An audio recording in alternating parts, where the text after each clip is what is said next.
કેમ છો વિદ્યાર્થી મિત્રો? હું તમારો પાકો અને પરમ મિત્ર પ્રકાશ કણજેરી. આપણે દિવસ 13માં પહોંચી ગયા છીએ. જો તમે 1 થી 12 સુધીની દિવસની વોકેબ ના જોયું, એટલે કે એક દિવસમાં 15 વોકેબ આપણે શીખવાની છે, રાઈટ? તો આપણે પ્લીઝ નીચે ડિસ્ક્રિપ્શન બોક્સમાં તેની લિંક પણ મળી રહેશે, અને તેની પીડીએફ જોતી હોય તો પ્લીઝ મને વોટ્સઅપ કરો, અને ત્યાં આગળ તમને તેની પીડીએફ પ્રોવાઈડ કરાવી આપીશ. ઓકે વિદ્યાર્થી મિત્રો? તો ચલો, આપણે દિવસ 13માં પહોંચી ગઈ છે. ત્યાં આપણને 3 ઇમેજ છે. 3 ઇમેજના આધારે આપણે શું કરશું? અંદર 15 વર્ડ આપેલા હશે, તો આપણે જોઈએ. Please focus in this video. Okay, અચ્છા, ફર્સ્ટ વન વર્ડ શું છે? ઇનસિસ્ટ. ઇનસિસ્ટ.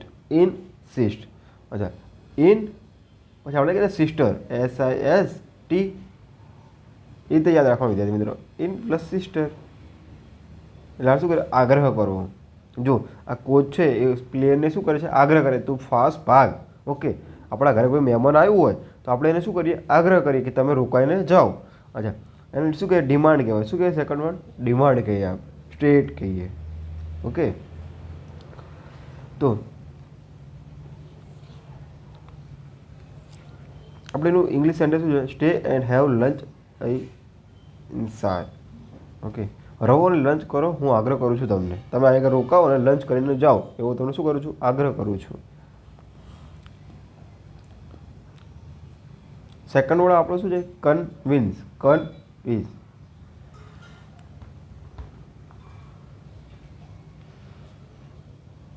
કયો છે આપણો second word? Convince. CONVINCE.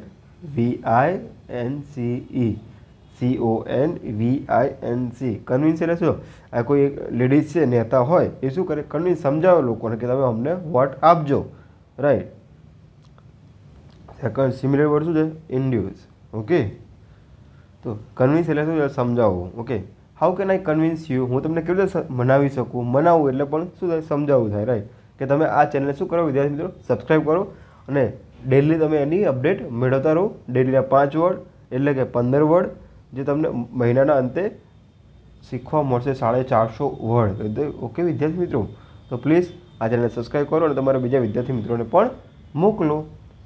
How can I convince you? ચલો, અહીંયા આપણે થોડું ગ્રામર જોઈ લઈએ. હાઉ. ઓકે, કેન કુલ્ડ એટલે કેવી રીતે થાય? કેન એટલે શું આવે? કેવી રીતે.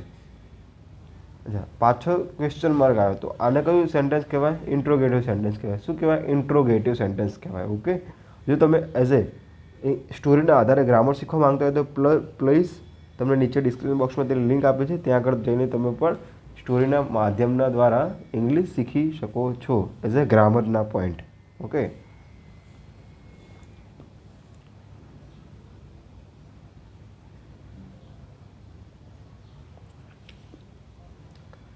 આપણો ત્રીજો વર્ડ છે quandary. Quandary. Okay, QUAN. Dairy, દૂધની ડેરી આવે ને, એ યાદ રાખવાનું. ક્વાન્ડરી એટલે શું થાય છે? મૂંઝવણ, વ્યાકુલતા. મૂંઝવણ ભર્યો શું હોય છે? ભાવ હોય છે, વ્યાકુલ હોય છે. આપણે જો કિસાન શું છે? કેટલો વ્યાકુલ છે, ક્યારે વરસાદ આવશે. જો પ્રેડિસમેન્ટ, સપ્લાય, આનો શું સિમિલરલી વર્ડ છે. His question place me in quandary. Okay, તેના પ્રશ્ન મને મૂંઝવણમાં મૂક્યો. નહીં કહેતા કોઈક આગળ કર્યું વરસાદની કે આજે વરસાદ આવશે, તો આપણે શું વ્યાકુલ કે આજે વરસાદ આવશે કે નહીં આવે, એટલે આપણે શું છે? મૂંઝવણમાં જતા રહ્યા હોય છે. ઓકે, તો સ્પેલિંગ વિદ્યાર્થી મિત્રો યાદ રાખજો.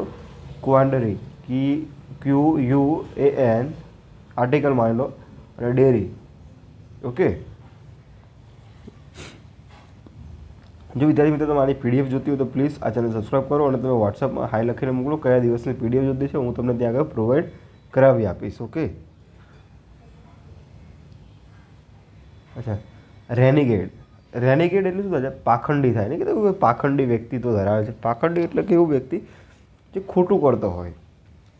ટેરિટોર, રિબેલ, રાઈટ? એ બધાને શું છે? સિમિલર વર્ડ છે.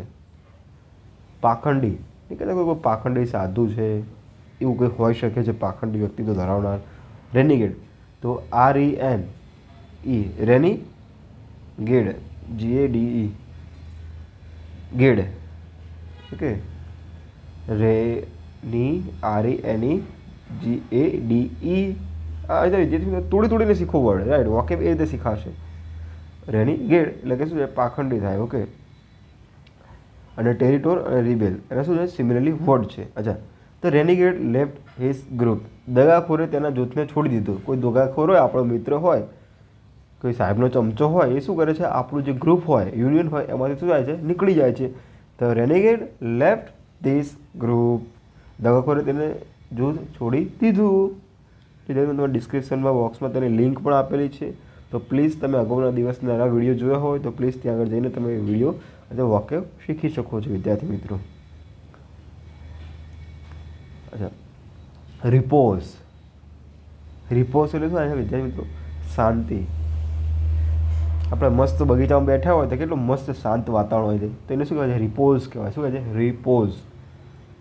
રિપોઝ. રિપોઝ. રિપોઝ એટલે શું થાય છે? શાંતિ થાય છે. ઓકે, રિલેક્સ કહેવાય એને. શું કહેવાય? રિલેક્સ પણ કહેવાય. અચ્છા, જો આ લેડીઝ છે કેટલી શાંતિથી મસ્ત બેઠી છે. She found repose in the garden, તેને બગીચામાં શાંતિ મળી. ફાઉન્ડ એટલે શું છે?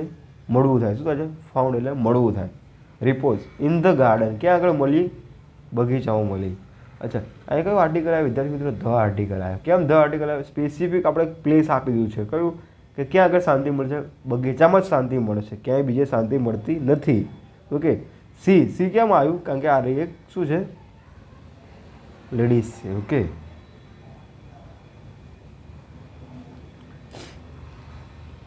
જો વિદ્યાર્થી મિત્રો પ્લીઝ તમને હું સેકન્ડ ટાઈમ કહી દઉં છું કે તમારે PDF જોતી હોય તો ચેનલ સબસ્ક્રાઈબ કરો અને મને વોટ્સઅપમાં હાઈ લખીને મોકલો, તો મને હું આ PDF એઝ એ ઇમેજના આધારે હું તમને પ્રોવાઈડ કરાવી આપું.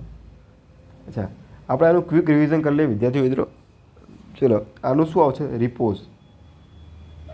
આનું આવશે રેનીગેડ. આનું કુવાન્ડરી. આનું આવશે શું આવશે વિદ્યાર્થી મિત્રો? આનું કન્વિન્સ આવશે. તો આનું શું આવશે વિદ્યાર્થી મિત્રો? પ્લીઝ તમે એને કમેન્ટ બોક્સમાં કહો. કોચ શું કરતો હતો? એક પ્લેયરને ધક્કો મારતો હતો. બસ હું એમ જ કરવા માગું છું વિદ્યાર્થી મિત્રો કે તમને ડેલીની 15 વોકેબ આવડી જાય તો પ્લીઝ તમારું ઇંગ્લિશ એટલું બધું